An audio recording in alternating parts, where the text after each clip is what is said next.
time. Is there anything fun you do? Do you get out at all? We haven't had an off day yet, but I'm pretty sure the guys will go home, see their family. Some guys will try and get on the golf course.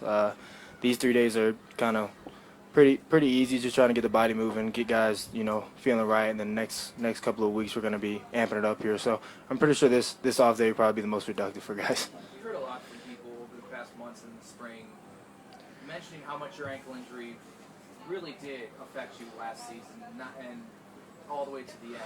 From your perspective, really, how much did that hamper you being the receiver you wanted to be? Yeah, I mean, I feel like hurt my ankle the way I did. I mean, it's probably the worst one out of all of them, just because I didn't even miss a game. But for me, yeah, I mean, I just felt like I lost a step. Really couldn't do the things that I wanted to do that I was doing, early that camp, and then the first game, or in practice and stuff. So it definitely was something that I was struggling with, mentally, just having that pain on my ankle and trying to figure out ways to get my head out of it and kind of just play my game. But in all honesty, I did feel like I lost a step with that. How do you feel now? I feel great now. Ankle's 100%. Body feels great. So everything's on the up and up now. When physically you can't do everything you normally can do, how do you work your way around it, and how much does that really affect your game in its entirety? I mean, yeah, it pulls you a little bit, just because the type of work and sacrifice you put into the off season to be this player you're trying to be, and then all of a sudden something like that ends up happening and everything feels great, but that little area, and it kind of, again, it really messes with your head, and you're trying to play to the level that you can play at, but at the end of the day, your body's kind of just not letting you. Gabe, you Was had it high just kind of expectations. time and rest that you needed for it, and how hard is that when obviously there's... Yeah, I mean, time and rest, and recovering and rehab, and doing all the things I did in the off season to get it back to where it was, or what it is now, is something I needed. But in the season, you don't have time for that, so you try to find the best ways to make it each Sunday as healthy as possible, and work your way through each and every week. Gabe, you had high expectations going into last season. What do you take away from how last season went, and how do you carry some of the expectations over into this year, or do you? No, I have expectations for myself and the way I play the game and the way I do things. So, what everybody else says is just how they feel, I guess. But for me, I'm hard on myself. I work hard to do great things, and each and every day I'm out there, I try to separate myself from others.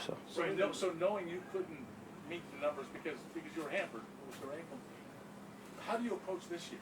Is it yeah? I feel like I approach it the same way I approach every other year. I feel like it's pretty simple. There is no difference to it. Just trying to stay healthy. Is it hard to get yourself to not think about the fact that you're going into the contract year, or do you just have to kind of make sure that you're doing everything you normally do, like you just said? Yeah, I mean, contract year, like, I feel like probably guys, like, it does happen where you're in your head and you're like, this is a big year, this and that. But, my mom tells me all the time, and I try to think of it as well, is just like, look how far I've come, look where I'm at, look what I'm doing. I'm living my dream. I put that Bills logo on my head every single day. Just be happy that you're being able to do that. I mean, the things I've done in the past 3 years are special. And don't let the money take your happiness away on why you love this game and why you started playing it in the first place. It was never for, to be making millions of dollars. It was because I loved it, and that's my mindset each and every day. I'm telling the guys, just be happy to be out here. That's my mindset. If I get the ball 10 times, if I get the ball 2 times. Again, just keep that same mindset. It's a great life that I live. I'm happy where I'm at, so just trying to go take each and every day like that. Okay, Brandon and Sean have been pretty consistent in their support for you. We're obviously asking about the issues surrounding your ankle and everything last year. There was a lot of talk about maybe them going out and getting another target opposite Steph, maybe the need for that, and they have been consistent with, we believe in Gabe Davis, that he's the receiver that he was at the end, in that Kansas City game and that sort of a thing. What has that meant to you, and how does that impact your outlook? It means a lot. The bosses are on my side at the end of the day, and they know football best for the Bills. And when you got the guys who run the team and run the organization saying that they're on my side with things and they trust and believe in me, I mean, there's no better feeling to have when you go out on the field to know that the guys that are out there with you, don't want to replace you. They want to keep you there, and they know the potential and the success you can have. Gabe, you mentioned the fact that mentally you kind of struggled again this last year. What do you think you've learned from that experience? I learned that, I'm not indestructible. I learned that I can't, that, everyone's going to have a breaking point, and there's going to be times where, life isn't all that good because of the things you're going through. And obviously you try to ignore the noise. That's a big thing that McDermott says, but sometimes that noise can get to you. And I know last year it got to me, no matter how hard I tried to, keep it away. So my biggest thing is separate myself from that completely. And just trying to focus again, like I said, on how good my life really is, and it is a blessing and a dream of what I'm doing, and don't let anyone else take that away from me. I feel like I let some people take that away, and I had to kind of separate myself from that and learn that, to ignore the noise, as McDermott would say. What Who else did you dynamic? lean on during that time? Just friends and family, teammates. And to be honest, it's not like I had some crazy bad year. It's not like I was out here not doing anything. It's just they ain't gonna hinder me pretty hard, and it wasn't what everybody expected. You know what I mean? But at the end of the day, I feel like with what I've done, in the little times I've been out on the field, and what I've done with the opportunity has been over the top. What dynamic do you think Hardy could bring to the offense? Yeah, Hardy's explosive, man. He's quick, he's fast. You might see him walking around here a little slow, but he says he's just saving it for the field. So whenever he's out there, man, he's moving, he's explosive, and happy to have him for sure. Josh said something about maybe in this offense giving you, we all know that your average depth of target is way down the field. Maybe giving you some ones that are a little easier to catch and run, maybe. Use that part of your skill. It's a rack is a big part of this offense. Have you seen that kind of starting to come up and how you guys want to operate this offense? Yeah, I mean, I think I'm one of the top receivers targeted downfield. So, I mean, when you take that stat, obviously that's the less balls completed in the NFL. So, if I'm getting all those targets, I may have some more receptions than others, but that's, again, I'm not getting targeted from 0 to 9 yards. I'm getting targeted from 16 plus. So, not a lot of guys are consistently staying in that zone and catch every single ball that comes to them, or getting the best ball to them either. Those are harder throws, harder catches. Everything is more difficult the deeper you go. So, trying to put that in my game to be able to get some more short game routes, and being able to be involved in those kind of things would definitely help me out. Gabe, it feels weird to say, based off your age, that you're one of the more veteran receivers, but there has been so much turnover. So how do you feel with all these new guys, whatever age they are?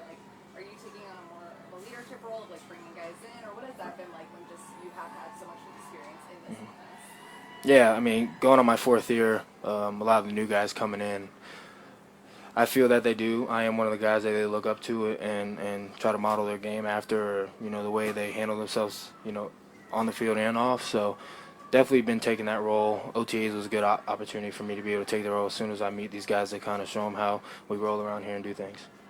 What does that feel like, being more on that side of things versus just 2 years ago you were on the young side of it? It just shows how fast this game is going too. I mean, how fast life goes. How I just remember when I was under, John Brown, Steph, Bees, Andre Roberts, Emmanuel Sanders, all these guys, asking them about things and doing this. Now I'm on the other side of the fence, and it's just crazy how quick it turned around. Gabe, what are you seeing out of James as he takes that next step from year 1 to year 2? James is a great back, great player. Ready to see what he does this year. I feel like he's definitely, as the season went on, he was definitely progressing and showing the potential that he has, and I feel like this year will be a big year for him. Gabe, what have you seen from Dalton Kincaid lately? Dalton's a playmaker. He's comfortable in the zones, and he's just having fun. It looks like he's having fun out there. He looks relaxed. He's a great player. You can see it on his tape from college, the type of player he is, and just real excited to be able to have Dalton and Dawson out there, guys who can do the same thing and feed off each other. The relationship that you have with Steph, I think you guys are always around each other. Just what personally and professionally, what have you been able to just learn from him, and just what is that bond like? Yeah. Steph is like a big brother. He's been on my side from day one. He's backed me. I mean, you saw what he said in the media yesterday about me. So he's just a guy I know I can lean and depend on, and gives me confidence, and I'm pretty sure I do the same thing for him when I'm on the other side of the field. So having a guy like that I've been around now too for going on 4 years is definitely something special. I mean, the situation I'm in is pretty unique. To have the same offense, be around the same guys, doing the same thing is sweet. Steph says he believes you could be wide receiver. When you hear that, what goes through your head? I mean, he's the best of the best to do it. So if a guy like that saying that, a guy who knows football, I mean, I feel like everybody should be saying the same thing.